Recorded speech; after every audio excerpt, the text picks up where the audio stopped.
cuando abrimos nuestras Biblias, por favor váyanlo abriendo en Filipenses, capítulo 1. Vamos a estar abarcando los versículos del 15 al 18. Filipenses 1, del 15 al 18. Ya que estén ahí, hermanos, por favor, voy a permitir leer estos 4 versículos en los cuales se basará la predicación de esta mañana, casi tarde. Algunos a la verdad predican a Cristo, aún por envidia y rivalidad, pero también otros lo hacen de buena voluntad. Estos lo hacen por amor, sabiendo que he sido designado para la defensa del Evangelio.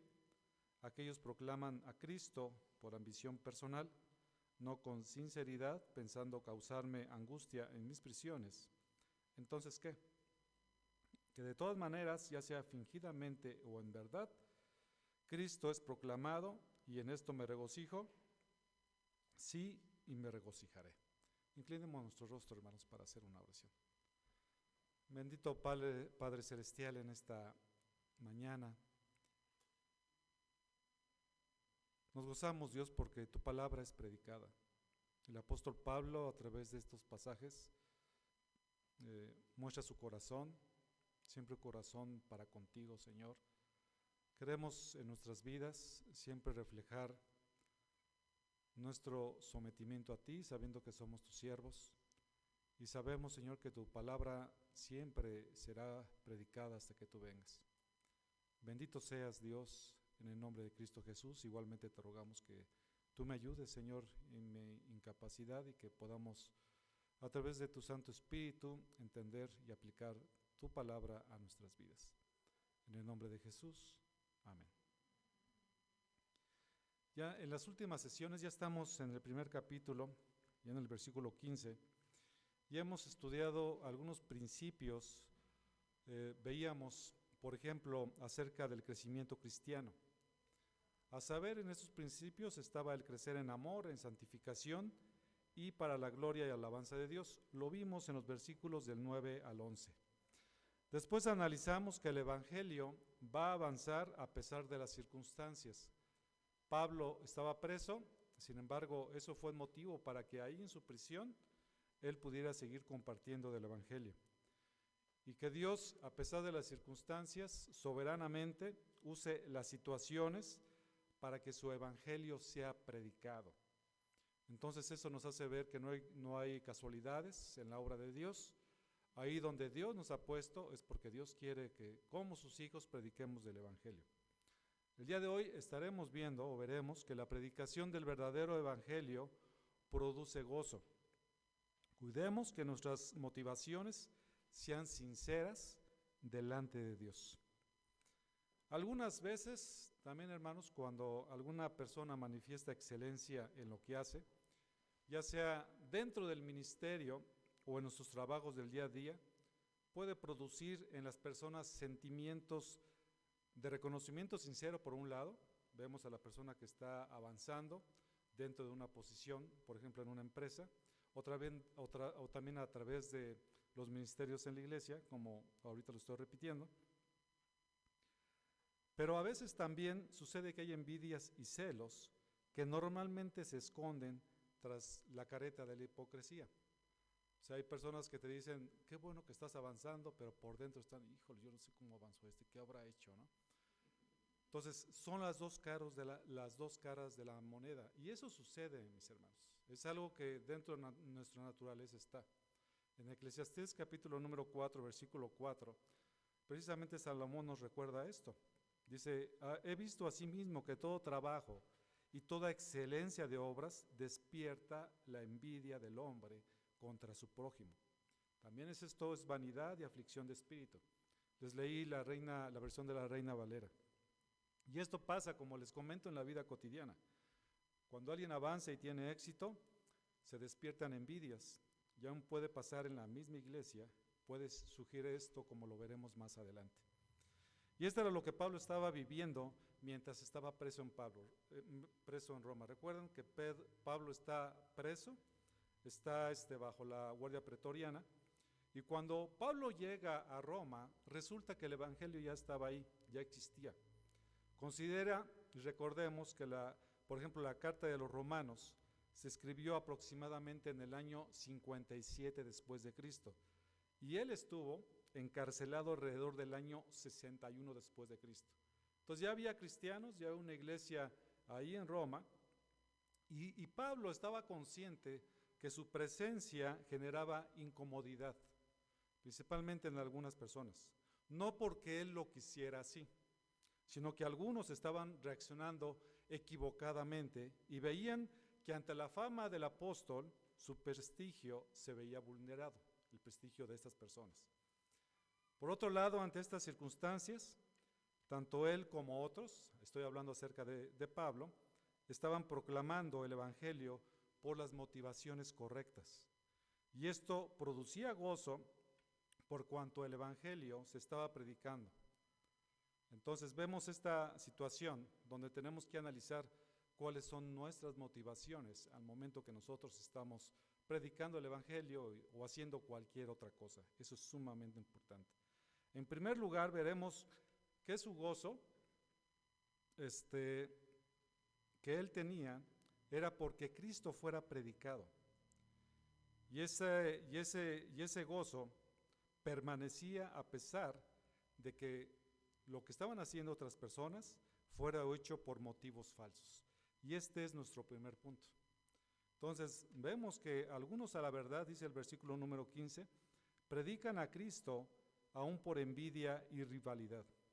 Por el contexto entendemos que algunos, cuando viene aquí la palabra algunos, se refiere a creyentes que estaban en Roma. Recordemos esto que viene en los versículos del 12 al 14.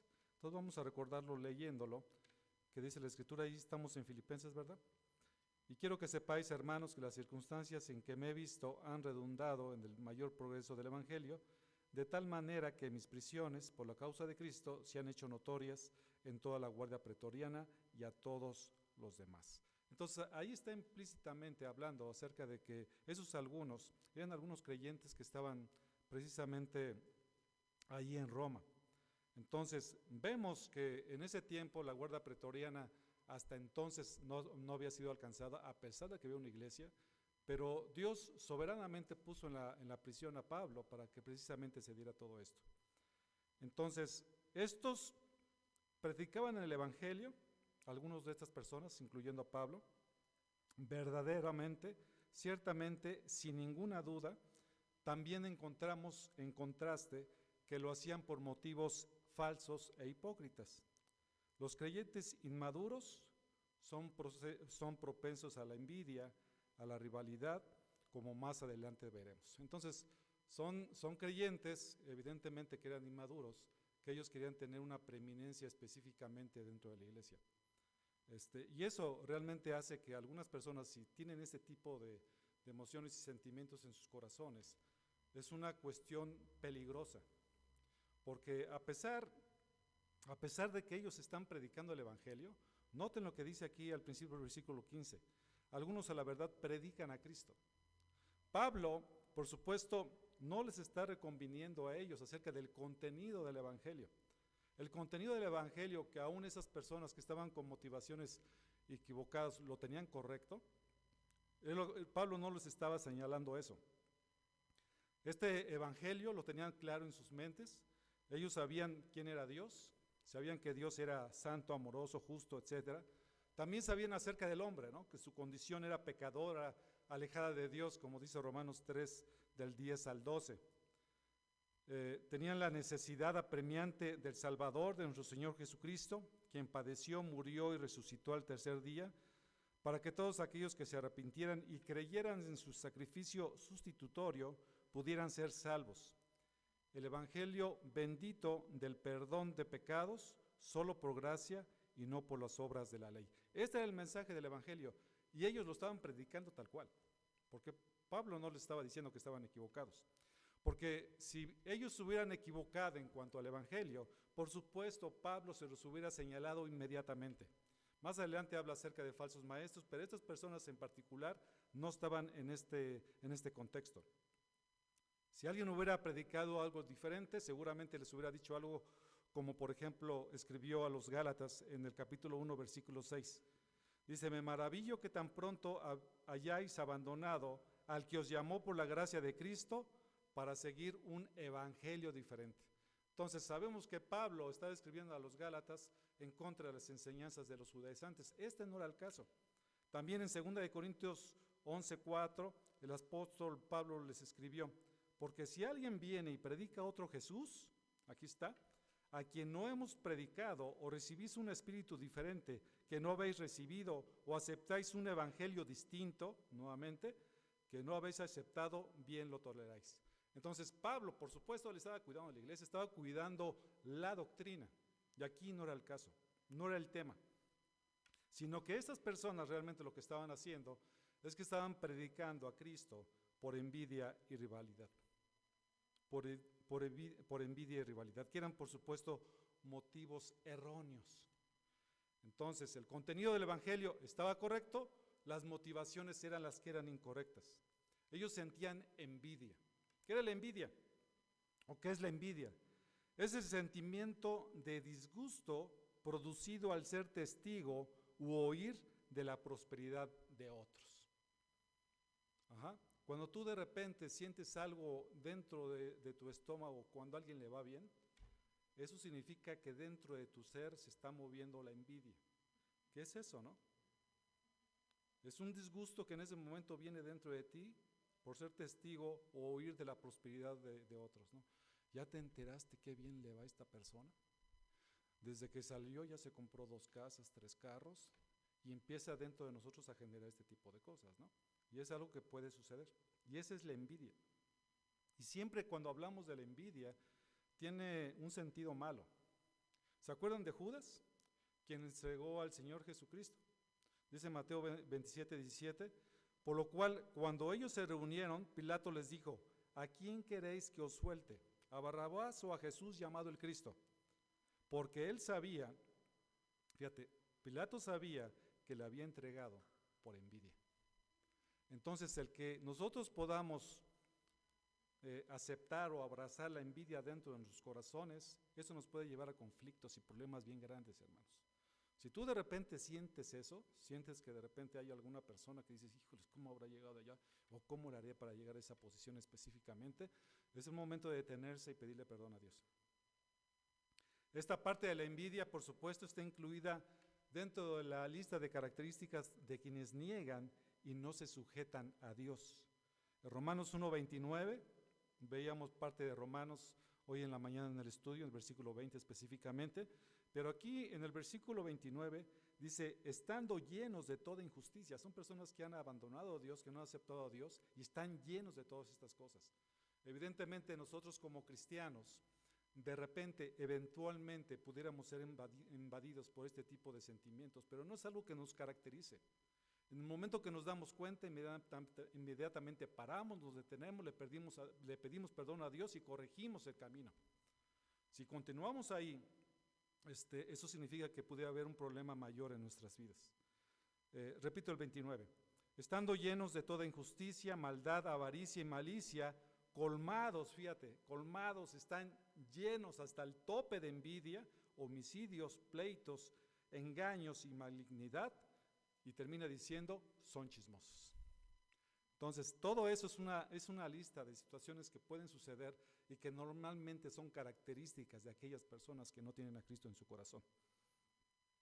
No hay ninguna duda, como comenta el pastor MacArthur, lo que estaban haciendo estas personas acerca de Pablo, específicamente acerca de Pablo, que envidiaban los dones, las bendiciones, la inteligencia, la capacidad ministerial de Pablo y tal vez más específicamente el hecho de ser tan amado y respetado en la iglesia. Eso había ocasionado en ellos estos sentimientos de envidia. Llegaba Pablo, el apóstol, todo el mundo lo seguía, lo buscaba y por supuesto era sumamente eficaz en su ministerio. Y eso pudiera causar problemas. Aparte de ser envidiosos, estas personas eran pleitistas. Buscaban rivalidad, buscaban tomar partido y participar en conflictos. Les gusta participar en conflictos. ¿Dónde hay un problema? Ahí me junto, ¿no? No hay un problema aquí, pues lo armo, ¿no? Son personas que verdaderamente andan buscando este tipo de contiendas. Y las rivalidades también están incluidas en esta lista que les acabo de decir de Romanos 1:29. Dice, colmados de envidia, homicidios, pleitos. Esos que buscan rivalidades y pleitos están incluidos aquí. Así como también Pablo le escribe a Timoteo en su primera carta, capítulo 6, versículos del 3 al 4. Si alguno enseña una doctrina diferente y no se conforma a las sanas palabras, las de nuestro Señor Jesucristo, y a la doctrina que es conforme a la piedad, está envanecido y nada entiende, sino que tiene un interés morboso en discusiones, aquí está, y contiendas de palabras, de las cuales nacen envidias, pleitos, blasfemias, malas sospechas. ¿Sí ven cómo todo va ligado? Esta parte de la envidia, esta parte de ser pleitistas, de ser conflictivos, es algo que finalmente va a generar en muchas cosas horribles, hermanos. Inclusive divisiones dentro de las iglesias. No cabe duda que estas personas que se conforman de esta manera continuamente están pisando un terreno peligroso. Si se fijan, una de las características es que tiene una doctrina efectiva, tiene una doctrina que es bíblicamente correcta, pero sus motivaciones son las que son, por supuesto, muy equivocadas. La envidia conduce a la rivalidad, la hostilidad y el conflicto. Eso es lo que va a suceder. Si eso lo permitimos que suceda dentro de los contextos, por supuesto esto va a suceder así. Y vemos que las personas de repente empiezan a ver a mal unas personas a otras, o eso se da de repente también en la iglesia, también en los trabajos, que cuando vemos que alguien va subiendo en posición, de repente eso pudiera a nosotros orillarnos a pensar mal de ellos.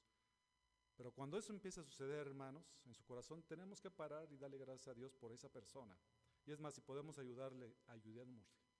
Y hablando del evangelio, y hablando del ministerio, hermanos, es donde hay que tener muchísimo cuidado. ¿Se acuerdan ustedes de Juan el Bautista? Él fue el que llamó y primeramente llamó al arrepentimiento al pueblo de Israel. Cuando vino Cristo, ¿qué hizo? Se hizo a un lado y dijo, es necesario que yo mengüe y él crezca. Sus discípulos se acercaron y le dijeron, oye, ¿no ves a Cristo? ¿Cómo la gente lo empieza a seguir? Y Juan el Bautista, humilde como él era, fíjense nada más la humildad de Juan el Bautista, dijo, ¿sabes qué? Él es el Cristo, yo no tengo que hacer absolutamente nada aquí, yo nada más vine a abrirle el camino. Y se hizo a un lado. En la obra del Señor hay que entender cuál es la voluntad del Señor, mis hermanos, y específicamente en el ministerio, entender los tiempos del Señor y esperar a que el Señor confirme nuestro ministerio dentro de las iglesias. Eso es sumamente importante. Lamentablemente en la iglesia siempre han existido aquellos que cuando sirven tienen el deseo de superar a otros y se ofenden cuando otros son apreciados o dan fruto de su ministerio. Algo que es muy seguido dentro de las iglesias es que las personas quieren estar aquí, predicando al evangelio, que sean expuestos y que la gente los vea. Y eso, mis hermanos, créanme que a veces puede haber ese tipo de motivaciones correctas, esperando el tiempo del Señor, y hay muchas veces que las personas lo utilizan específicamente con motivos incorrectos, y eso es muy peligroso. No es cosa menor.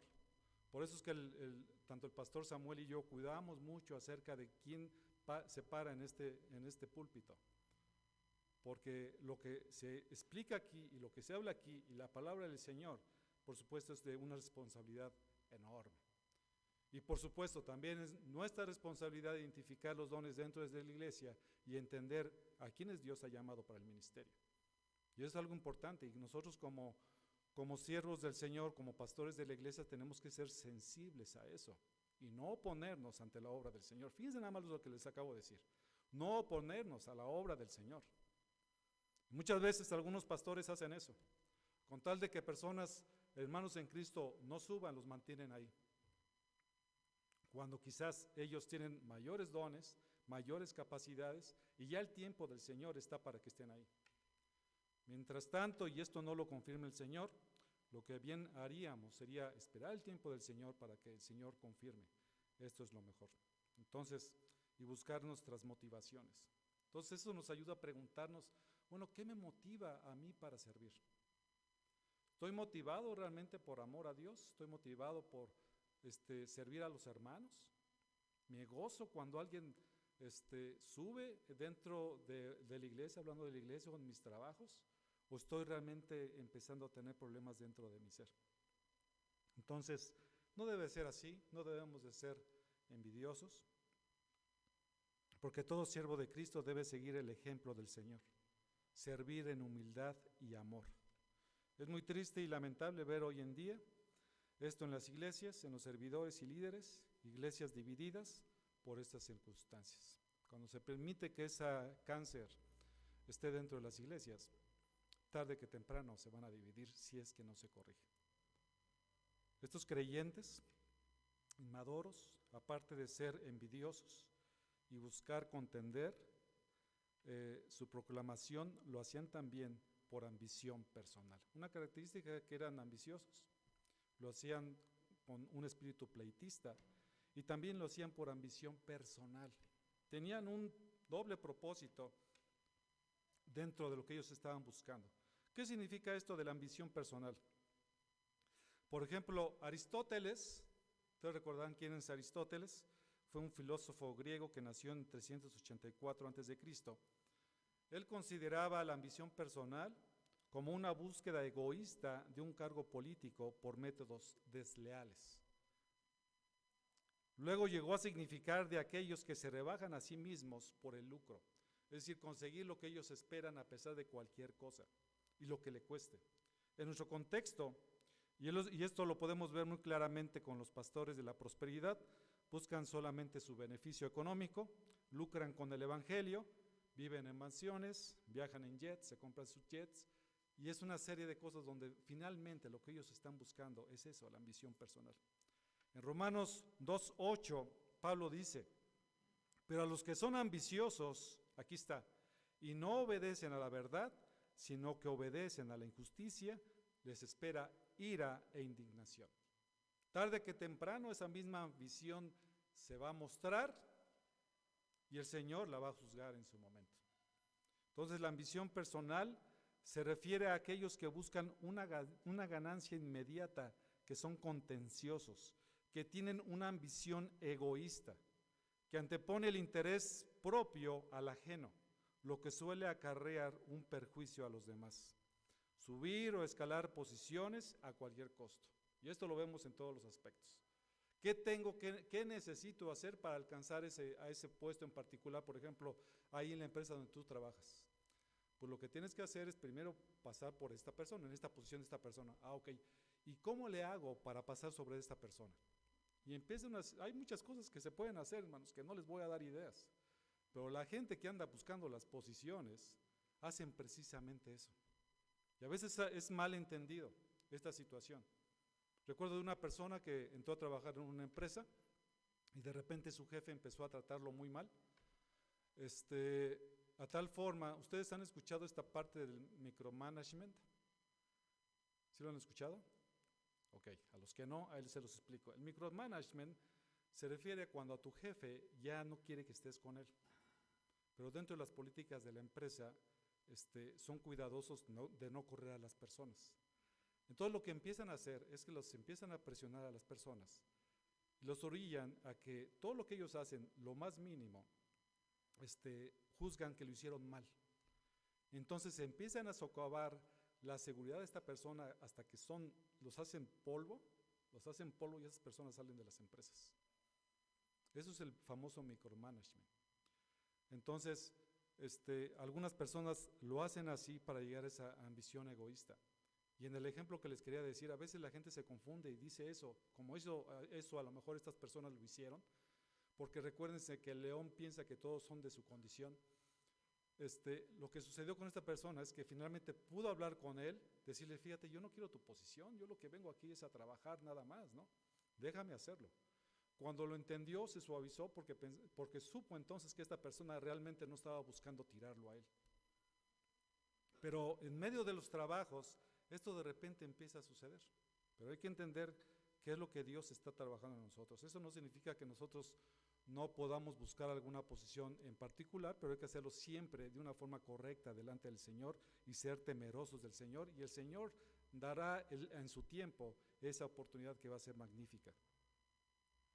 Entonces, esos que buscan la ambición personal, esa ambición egoísta, lo que busca realmente es anteponer el interés propio al ajeno, lo que suele acarrear un perjuicio a los demás, subir o escalar posiciones a cualquier costo. Esa es la ambición. Otra característica es que no son sinceros. Dice aquí el versículo, dice que lo hacen no con sinceridad, es decir, no por motivos puros. Su motivación no son motivaciones correctas, son impuras. Y esto, por supuesto, cuando hablamos de la sinceridad, es una forma de conducción que tiene que ver con Dios mismo, ¿no? Que Dios es verdadero, que Dios es sincero.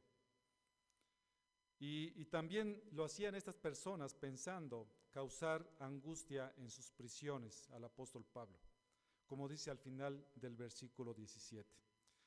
Por ejemplo, 2 Corintios 2, del 3 al 4, el apóstol Pablo escribe: y esto mismo os escribí para que cuando yo llegue no tenga tristeza de parte de lo que debieran alegrarme, confiando en que todos vosotros, de que mi gozo sea el mismo de todos vosotros, pues por la mucha aflicción y angustia de corazón os escribí con muchas lágrimas, no para entristecernos, sino para que conozcáis el amor que tengo especialmente por vosotros. Entonces, fíjense nada más aquí el contraste. Aquí Pablo, ahorita lo que los acabo de leer de 2 de Corintios, él se preocupaba por la iglesia y se preocupaba porque la iglesia podría crecer. Y cuando veía que en algunos de la iglesia no crecían, eso por supuesto causa aflicción y angustia al corazón. Y esto es lo que sucede con los pastores, con los líderes, cuando ven a la congregación y por alguna circunstancia no están buscando pues todo para la gloria del Señor. Aquí, esto es lo que estaban haciendo, de acuerdo al versículo 17, estas personas realmente estaban pensando causarle angustia en sus prisiones, que él estuviera preocupado por sus prisiones, por esa situación, de que Pablo en su mente estuviera preocupado porque ellos estaban predicando el Evangelio, y que esto estaba ocasionando de alguna forma división dentro de las iglesias. Entonces esa angustia era diferente a la que querían causar. Esta aflicción y la angustia venía de la sincera preocupación, como les dije aquí en 2 de Corintios, motivada por el amor. Aquello que estaban buscando aquellos era evidentemente causar daño al apóstol Pablo.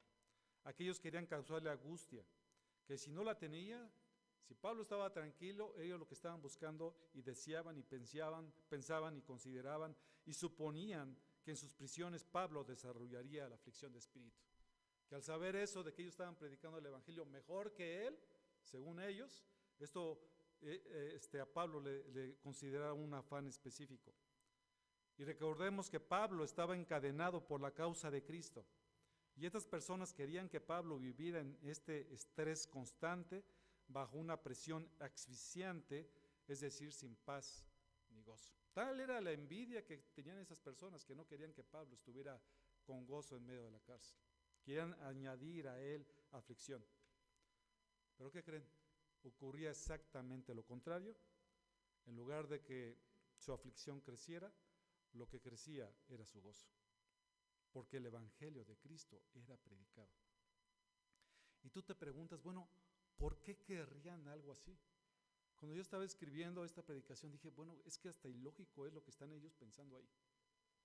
Es ilógico. ¿Por qué querrían añadir aflicción a una persona que está en la prisión, que está predicando el Evangelio? Porque era evidente que esto estaba sucediendo.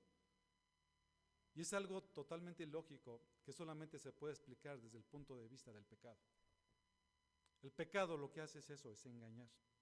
La envidia, la rivalidad, la ambición personal, la falta de pureza pueden llevar a alguien a desearle lo peor a sus semejantes. El pecado puede engañar y podemos empezar a llamar a lo bueno malo y a lo malo bueno. También implícitamente podemos concluir que estos proclamaban el Evangelio y lo hacían no de buena voluntad y también lo hacían sin amor, que son otras de las características que vamos a ver en cuanto a cómo es que Pablo predicaba el Evangelio. Ya vimos un lado de la moneda, ¿no? Ya vimos que algunos predicaban a Cristo equivocadamente, con motivos egoístas. Vamos a ver ahora el otro lado de la moneda, que es cómo nosotros podemos compartir del Evangelio con la motivación correcta y tener gozo por la predicación del Evangelio. Y es precisamente teniendo motivos sinceros. Estos motivos sinceros los estaremos viendo en el versículo 15, en la segunda parte, y también en el versículo 16. Cuando nosotros proclamamos el Evangelio, ¿qué nos motiva? La predicación del verdadero Evangelio produce gozo. Entonces lo que tenemos que hacer es cuidar nuestras motivaciones para que sean sinceras delante del Señor. Todo lo que hacemos, mis hermanos, tiene que ser filtrado, tamizado por nuestras motivaciones. Si el Espíritu Santo nos muestra que nuestras motivaciones no son correctas, es el momento de detenernos y decir, ¿sabes qué, Señor? Por favor, perdóname. Esto que estoy haciendo, lo estoy haciendo para mi propio beneficio, para mi mejor bien, y no estoy buscando ni el bien tuyo, ni la gloria tuya, ni tampoco el mayor beneficio de mis semejantes. Entonces tenemos que buscar esos motivos sinceros. Y este es nuestro segundo punto. La segunda parte del versículo 15 dice, pero también otros lo hacen de buena voluntad.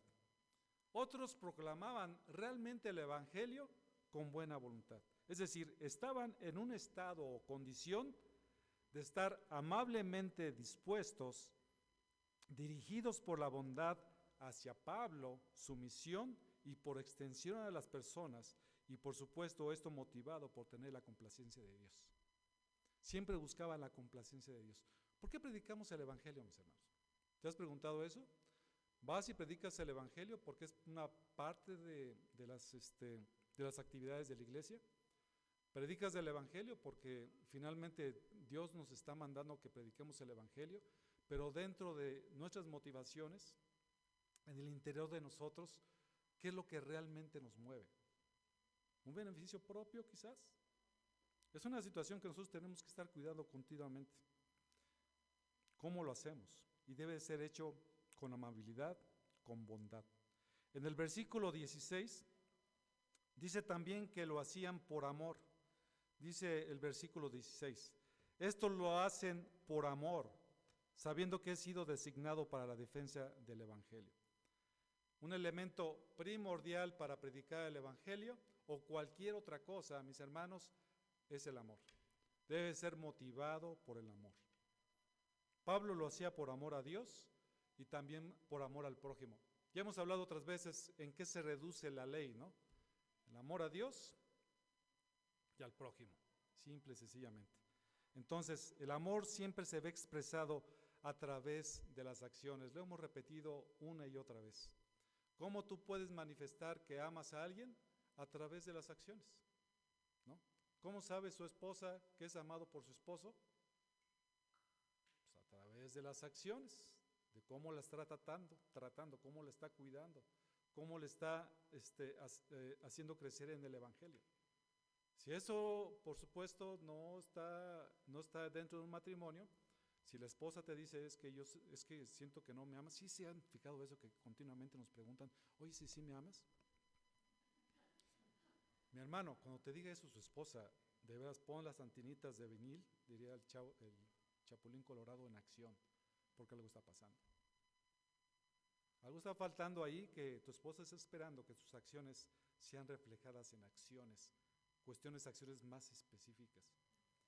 Es cierto, el amor tiene que ver con sentimientos, pero los sentimientos de repente son pasajeros. El amor verdaderamente se manifiesta a través de acciones. ¿Qué amor más grande? Ya lo hemos comentado, que pudo haberse manifestado en el mundo, que Dios habría enviado a su Hijo Jesucristo. Por amor, mediante acciones, para que muriera por nosotros. El amor a Dios significa el compromiso total y la confianza total en Dios. Hay muchas personas que dicen, es que yo amo verdaderamente a Dios, es que Diosito yo lo amo mucho, pero realmente no están comprometidos con Él y no creen en Él. Esto involucra también, en particular, una renuncia a las riquezas y a la vanagloria.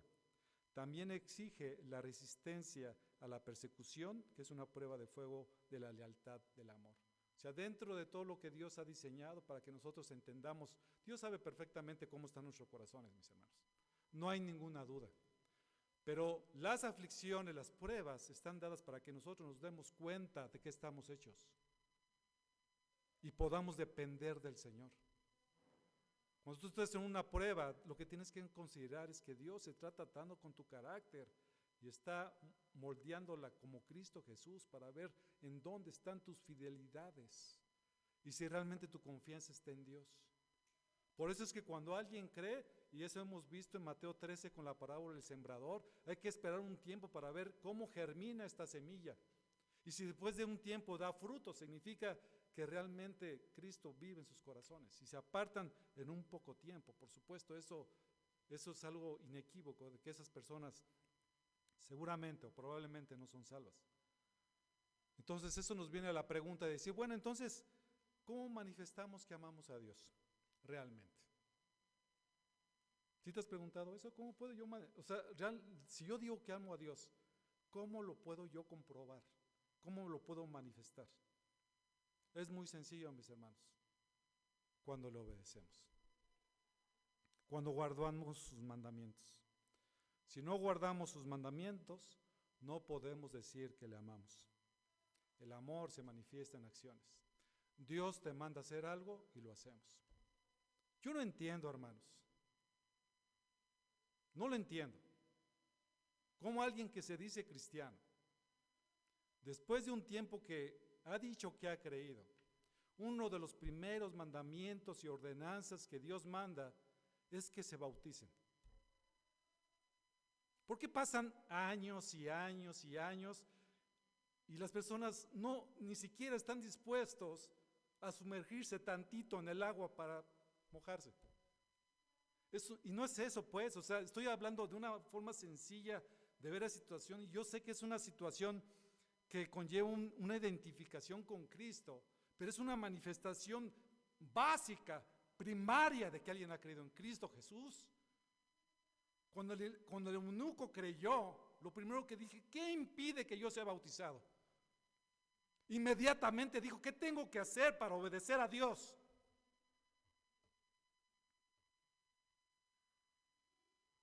Cuando alguien no hace eso, no está dispuesto a hacer, no te va a costar la vida.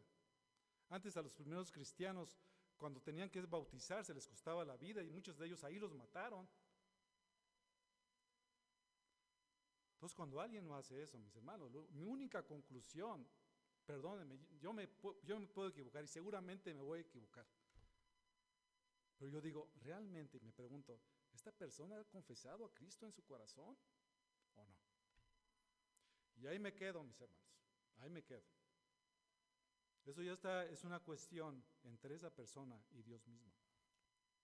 Es un compromiso total, es una manifestación de la obediencia a Dios que se ve en cuestiones muy sencillas, muy sencillas. Para muchos el amor es un concepto romántico, muchas veces confundido con el deseo y la autosatisfacción, basado solo en emociones. El amor de Dios es mucho más que sentimientos. No solamente sentir, bueno, hoy siento bonito, hoy siento que amo a Dios. Esto es variante, ¿no? Yo de repente siento que amo más a mi esposa unos días que otros. Pero eso no significa que no le amo, porque es un sentimiento. Yo sé que le amo a mi esposa, porque el Espíritu Santo mora en mi corazón, ¿no? Y me mueve a amarlo a ella y amar a mis semejantes. Entonces es con respecto al amor, ya vimos el amor de Dios, el amor hacia los semejantes, de repente se entra en este concepto del amor romántico, ¿no? ¿Y cómo sientes que hoy me amas? ¿Me amas más que ayer o no? ¿No? Y lo hacen mucho las mujeres. Y está bien, hay que manifestarles ese amor. Pero Dios nos manda que nosotros debemos de amar al prójimo. Porque el amor al prójimo acompaña el amor a Dios. Van juntos. Si tú no amas al prójimo, no amas a Dios. Si tú amas a Dios, amas al prójimo. Si alguna de las cosas no suceden de forma natural, es que hay un problema ahí, ¿eh? Es un problema ahí que nosotros tenemos que ajustar, que tenemos que ver con el prójimo, ¿verdad? Y arreglarlo y decirle, perdóname hermano, fíjate que el día de ayer te hablé mal, o el día de ayer yo te vi y sentí cosas malas acerca de ti. Tenemos que buscar cómo es que nosotros podríamos amar al prójimo. ¿Quién es el prójimo? El prójimo es simplemente la persona en necesidad. Tenemos una excelente ilustración, les pido que vayamos a Lucas 10. Esta es una excelente ilustración acerca de quién es el prójimo. Es algo que hemos escuchado y leído continuamente. Lucas 10, del 25 al 37. Es una parábola que el Señor Jesucristo está diciendo aquí y que quiero leerles nuevamente. No sé si en alguna otra predicación lo he hecho, pero Lucas 10, hermanita, del 25 al 37. Y la palabra del Señor dice así: He aquí cierto intérprete de la ley se levantó y para ponerle a prueba dijo: Maestro, ¿qué haré para heredar la vida eterna? Y él le dijo: ¿qué está escrito en la ley? ¿Qué lees en ella? Respondió él y dijo: amarás al Señor tu Dios con todo tu corazón, y con toda tu alma, y con toda tu fuerza, y con toda tu mente.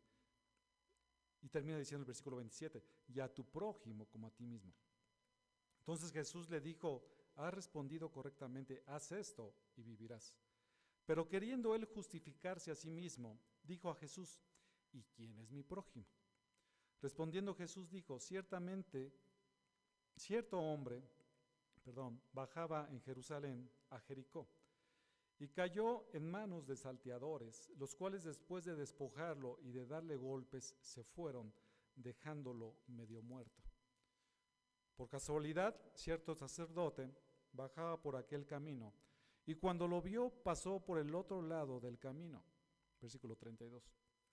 Del mismo modo, también un levita, cuando llegó al lugar y lo vio, pasó por el otro lado del camino. Pero cierto samaritano que iba de viaje, llegó a donde él estaba, y cuando lo vio, tuvo compasión. Y acercándose, le vendó sus heridas, derramó aceite y vino sobre ellas, y poniéndolo sobre su propia cabalgadura, lo llevó a un mesón y lo cuidó. Al día siguiente, sacando 2 denarios, se los dio al mesonero y dijo: cuídalo, y todo lo demás que gastes, cuando yo regrese, te lo pagaré. ¿Cuál de estos 3 piensas tú que demostró ser prójimo del que cayó en manos de los salteadores? Y él dijo: el que tuvo misericordia de él. Y Jesús le dijo: ve y haz tú lo mismo. Ahí está quién es el prójimo. El prójimo es la persona inmediatamente cercana que actúa como prójimo para con el necesitado. Esta acción se deriva de una respuesta del corazón. Vemos aquí que esta acción es realmente de un conocimiento, de un anhelo que viene del corazón mismo, y consiste en hacer con toda discreción lo que la ocasión exige. ¿Qué es lo que busca? Ayudar a esa persona en necesidad, y no estarlo publicando y decir: ¿qué creen, hermanitos? Hoy ayudé aquí al hermanito tal y fíjense que o sea, nada de eso. Hacerlo delante del Señor, hacerlo con discreción y suplir la necesidad en el momento adecuado, proveyendo de lo necesario al que lo necesita. ¿Ves que alguien tiene una necesidad? Alguien que ama a su prójimo ve cómo va a suplir esa necesidad. No necesariamente es dándoles, pero sí armando un plan para ayudarle a esa persona. Cuando nosotros fallamos en eso, mis hermanos, estamos pecando. Entonces tenemos que estar muy atentos acerca de las necesidades de nuestro prójimo. Y si se fijan, aquí no está hablando acerca de la iglesia en particular, cuánto más en la iglesia. Estamos hablando del prójimo. Tú ves a alguien que está en necesidad, lo que hay que hacer es ir a ayudarle y armar un plan. Aquí dentro de la iglesia tenemos necesidades, hermanos. Y hay planes que tenemos que hacer. Y quizás estemos fallando como viendo alguna necesidad de algún hermano o de una hermana en particular en la iglesia. lo cual tendríamos que arrepentirnos delante del Señor y arreglar eso.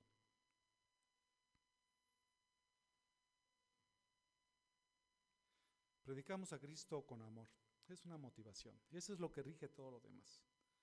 Pablo, al escribir a los Corintios, unos años antes de que le escribiera a los Filipenses, se lo expresó de esta manera: si yo hablase lenguas humanas y angélicas, pero no tengo amor, he llegado a ser como metal que resuena o címbalo que retiñe. Y si tuviera el don de profecía y entendiera todos los misterios y todo conocimiento, y si tuviera toda la fe como para trasladar montañas, pero no tengo amor, nada soy. Y si diera todos mis bienes para dar de comer a los pobres, y si entregara mi cuerpo para ser quemado, pero no tengo amor, de nada me aproveche. Y ahora dice el versículo 13, 1 Corintios 13, y ahora permanecen la fe, la esperanza y el amor, estos tres, pero el mayor de ellos es el amor. Entonces el amor debe ser nuestro motor. Debe ser aquello que nos mueve a hacer todas las cosas, el amor a Dios y el amor al prójimo.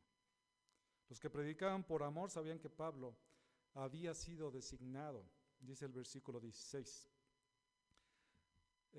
Leo todo el versículo 16. Estos lo hacen por amor, sabiendo que he sido designado para la defensa del Evangelio.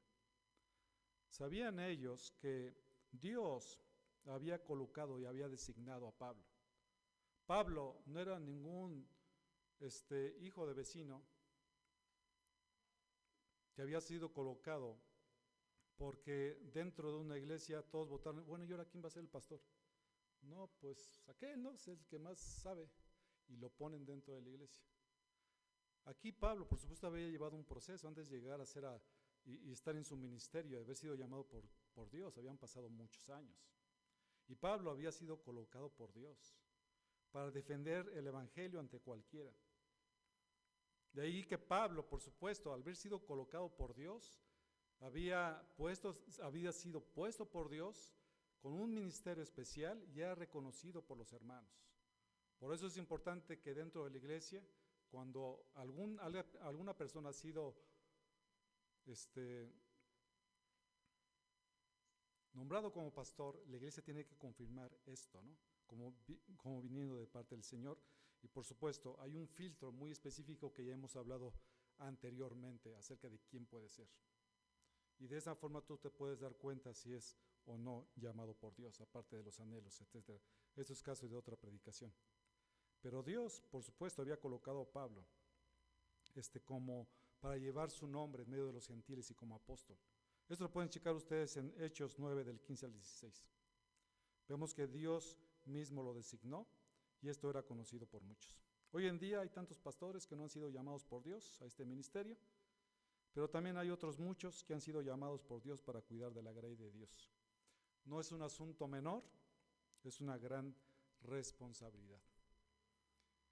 Implícitamente y en contraste con las características de los que proclaman el Evangelio por motivos falsos, podemos agregar que los que predicaban con motivos sinceros lo hacían sin desear lo de los demás, ni por contención, ni por pleito, ni por ambición personal, sino con sinceridad, en pureza, sin hipocresía, buscando el bien de los hermanos y de sus semejantes.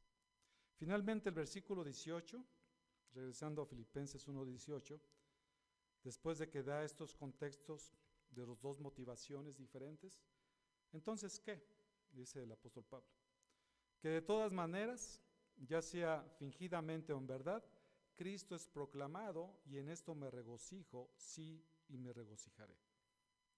El apóstol Pablo agrega y resume que hay algunos que lo hacen fingidamente por pretexto, solamente por apariencia, con un alarde de piedad para asegurar la confianza en ellos, disfrazando sus propios motivos. Lo hacían hipócritamente. ¿Se acuerdan ustedes de Jonás, que no quería predicar a los ninivitas?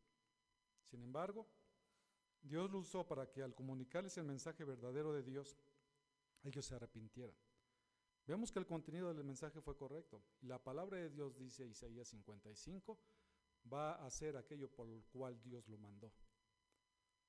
Aunque en Jonás había todo este tipo de cosas, finalmente Tuvo que ir a Nínive, Dios se lo llevó a Nínive literalmente a través del gran pez y predicó la palabra y creyeron.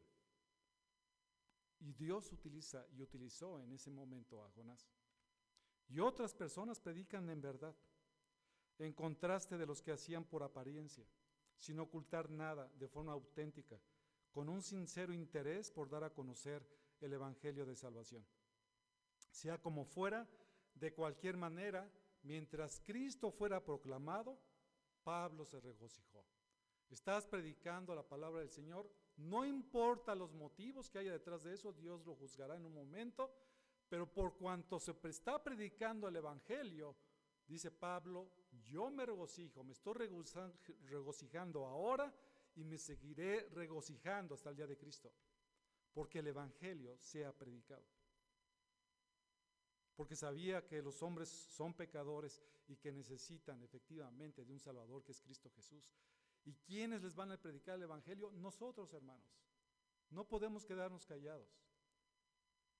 Tenemos que predicarles a las personas que Cristo es el Salvador, que ellos pueden ser librados del infierno si creen en Cristo Jesús. Qué gran mensaje, es un hermoso mensaje que nos ha dado a nosotros, el mensaje de la reconciliación, que Dios está dispuesto a perdonar pecados.